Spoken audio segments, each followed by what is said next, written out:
ابو ہریرہ رضی اللہ عنہ سے مروی ہے کہ حضور صلی اللہ علیہ وسلم نے ارشاد فرمایا 3 لوگ صحرا کے طرف نکلے کہ اچانک آسمان سے بارش شروع ہو گئی تو وہ لوگ پناہ لینے کے لیے ایک غار میں داخل ہو گئے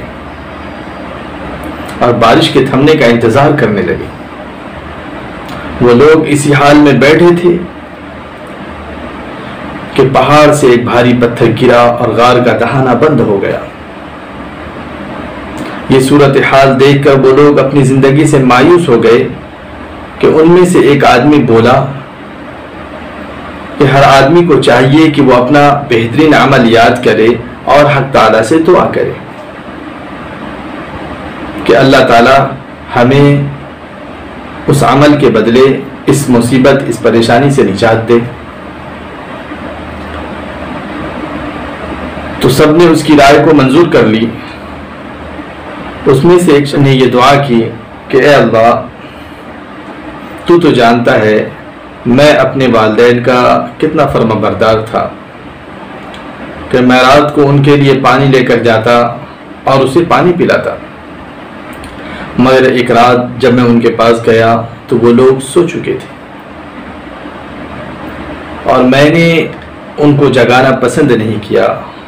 اور وہاں سے ہٹنا بھی مجھے گوارا نہ ہوا، چنانچہ میں کھڑا رہا حتیٰ کہ پوری رات گزر گئی، صبح ہو گئی۔ اگر میں نے یہ عمل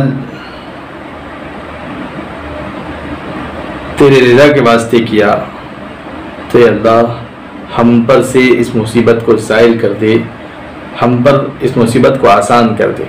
چنانچہ وہ پتھر تھوڑا سا کھسکا جس سے روشنی کی رمق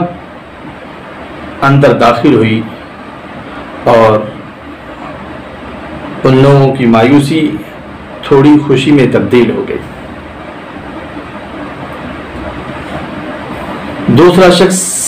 بولا اے میرے مولا تو جانتا ہے میں ایک عورت سے محبت کرتا تھا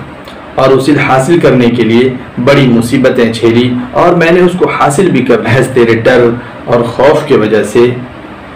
میں نے اس کو چھوڑ دیا۔ تو اگر تیرے علم میں ہے کہ ایسا میں نے صرف تیرے ڈر اور خوف کی وجہ سے کیا تو اے اللہ ہم پر سے اس مصیبت کو دور کر دے، اس مشکل کو ہم پر آسان فرما دے۔ چنانچہ وہ پتھر تھوڑا سا اور کھسکا جس سے اتنی تو آسانی ہو گئی کہ اگر وہ لوگ چاہتے تو باہر نکل سکتے تھے کہ اتنے میں تیسرے نے دعا کی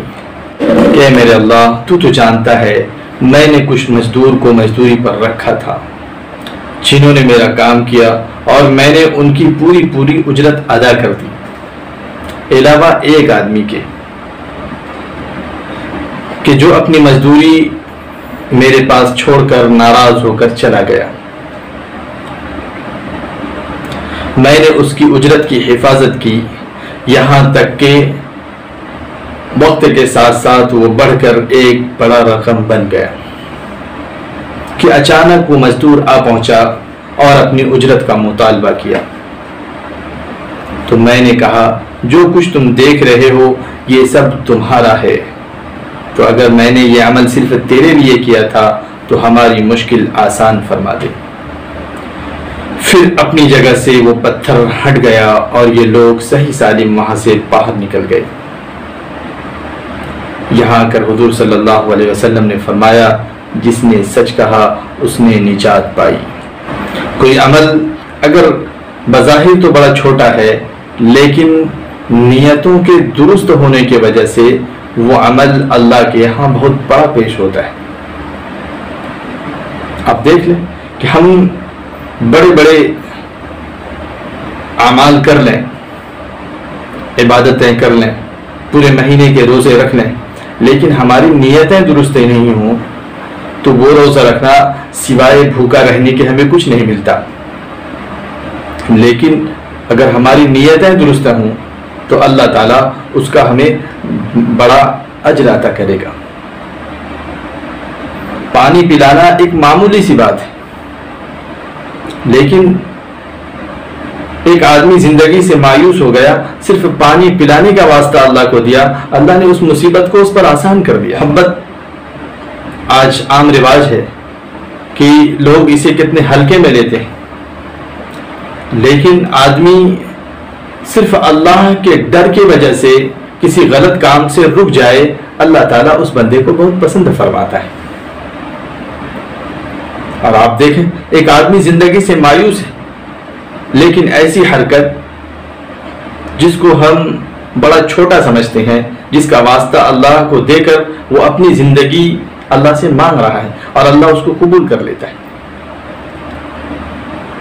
اور تیسری چیز آج بڑی عام ہے کہ ہم لوگ مزدوروں کو کام پر رکھتے ہیں، لیکن اس کی پوری مزدوری ادا نہیں کرتے۔ تو کل قیامت کے دن جب ہم اللہ کے حضور پیش ہوں گے تو ہمیں اس کا حساب دینا ہوگا، اور وہ مزدور ہم سے آ کر اپنے حقوق کا مطالبہ کرے گا۔ اگر ہم اس کی پوری مزدوری ادا کرتے ہیں تو یہ بھی عبادت ہے، اچھا عمل ہے، جس کے واسطے اللہ ہماری بخشش فرمائے گا۔ مزدور کو اپنے ہاں کام پر رکھتے ہیں تو اس کے مزدوری کی ادائیگی کا اچھی طرح سے خیال کریں کہ صحیح معنوں میں یہ جو دور چل رہا ہے اس کے مطابق اسے ہم صحیح مزدوری دے بھی رہے ہیں یا نہیں۔ اگر دے رہے ہیں تو ٹھیک ہے، نہیں دیتے ہیں تو دوستو یہاں تو ہم چالاکی سے بچ جائیں گے، اپنے ہوشیاری سے بچ جائیں گے اور سامنے والے کو بیوقوف بنا لیں گے، لیکن خدا ہمیں ہمارے ہر کیے کا ہم سے حساب لے گا، اور وہاں ہماری نہ چالاکی چلے گی نہ ہوشیاری چلے گی۔ اپنے ماتحتوں کا پورا خیال رکھیں تاکہ اللہ رب العزت آپ کو بہترین اجر سے نوازے۔